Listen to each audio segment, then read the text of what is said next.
Hello friends, જય શ્રી કૃષ્ણ, જય સ્વામિનારાયણ, જય માતાજી। આજે આપણે બનાવીએ છીએ પાણીપુરીની રેસીપી। તો સૌ પ્રથમ આપણે પહેલાં પાણી બનાવીએ છીએ। તો એના માટે મેં મરચાં કટ કરીને લઈ લીધા છે, આદું,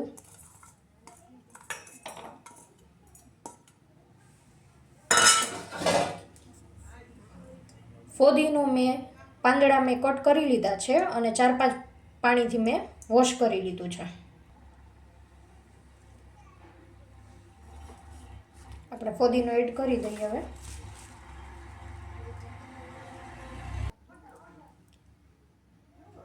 આપણે 1 ચમચી સંચળ નાખી દઈશું,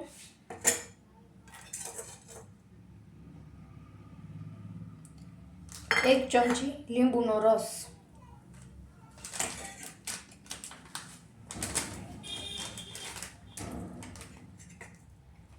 1 મોટી ચમચી પાણીપુરીનો મસાલો છે,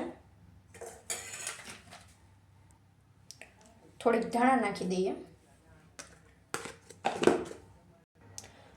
આપણે થોડુંક પાણી એડ કરી દઈએ। હવે આપણે ક્રશ કરી લઈએ।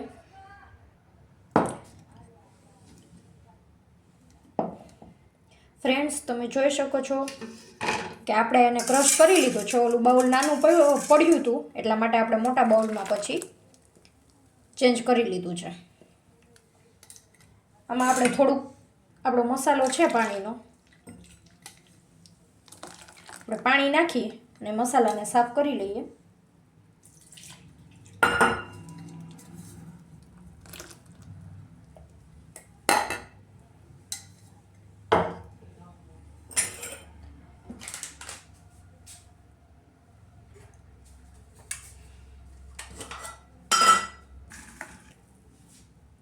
આમાં આપણે થોડોક એવો નહીં એવો અડધી ચમચી જેટલો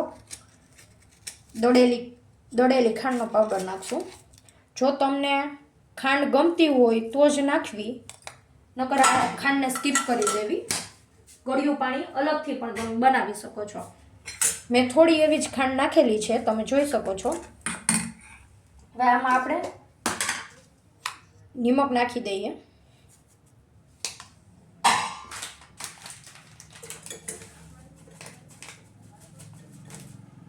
પાણીપુરીનો મસાલો હજી આપણે થોડોક નાખી દઈશું, પાણી એડ કરી દઈએ। આપણે હજી થોડુંક પાણી લઈ લઈએ। આપણે ટોટલ 2 ગ્લાસ જેટલું આપણે પાણી એડ કર્યું છે। પાછળથી ફોદીનો મેં વધારે નાખેલો છે, તમે જોઈ શકો છો કે આપણું કેવું સરસ મજાનું લીલું પાણી તૈયાર થયું છે। પછી તમે ટેસ્ટ અકોર્ડિંગ ટેસ્ટ કરીને જે ઘટતું હોય એ અનુસાર બધો માપનો ટેસ્ટ કરી લેવો। આપણું પાણીપુરીનું જે પાણી છે એ રેડી છે। હવે આપણે એને થોડી વાર માટે ફ્રીજમાં રેસ્ટ થવા માટે મૂકી દઈએ, એટલે મસ્ત ઠંડુ થઈ જશે। ફ્રેન્ડ્સ, તો હવે આપણે બટેટાનો મસાલો બનાવી લઈએ। તો એના માટે બટેટા મેં બાફી લીધા છે અને આપણે એની સાથે ચણા પણ નાખી દઈશું, પણ આને પહેલાં મેશ કરી દઈએ બટેટાને, પછી આપણે એમાં ચણા એડ કરશું। આપણે બટેટાને મેશ કરી લીધા છે। હવે આપણે બધા બેસિક મસાલા નાખી દઈએ તેમાં અંદર, ધાણા જીરું, નિમક।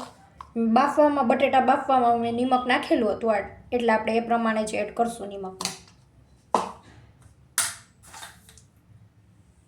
1 ચમચી ખાંડ, અડધી ચમચી જેટલી,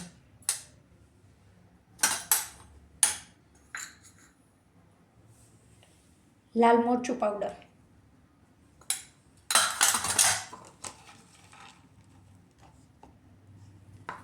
ધાણા ભાજી,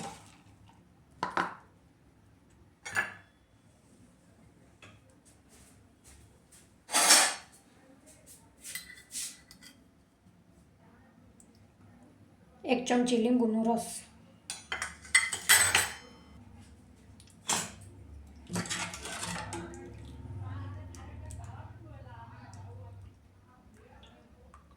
આપણે 1 ચમચો આપણે જે પાણી બનાવ્યું છે એ નાખશું, એટલે એનો ટેસ્ટ સરસ આવશે। આપણે મિક્સ કરી લઈએ. આપણે હવે મસાલામાં બોઇલ્ડ ચણા છે ને એ એડ કરી દઈએ. તમે જોઈ શકો છો કે ખૂબ જ સરસ રીતે બફાઈ ગયેલા છે આપણા ચણા.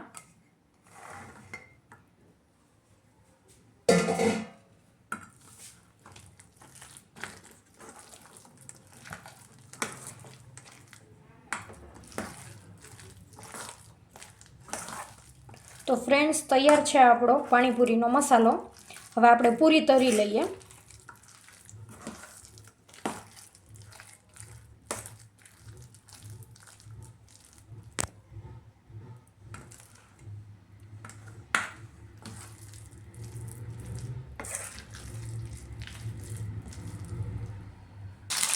તો ફ્રેન્ડ્સ, હવે આપણે પાણીપુરીની પૂરી તળી લઈએ.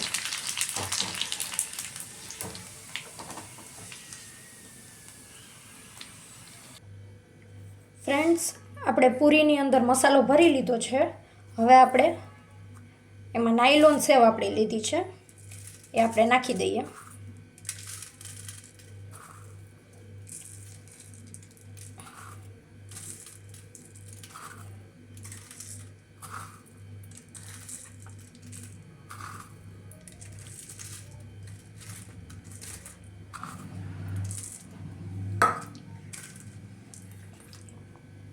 આપણે ઝીણી ડુંગળી સમારી લીધી છે.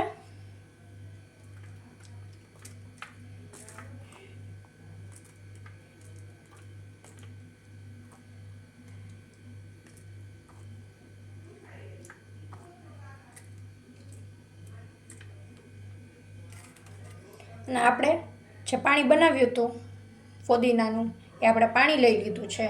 તો તૈયાર છે આપણી પાણીપુરીની પ્લેટ.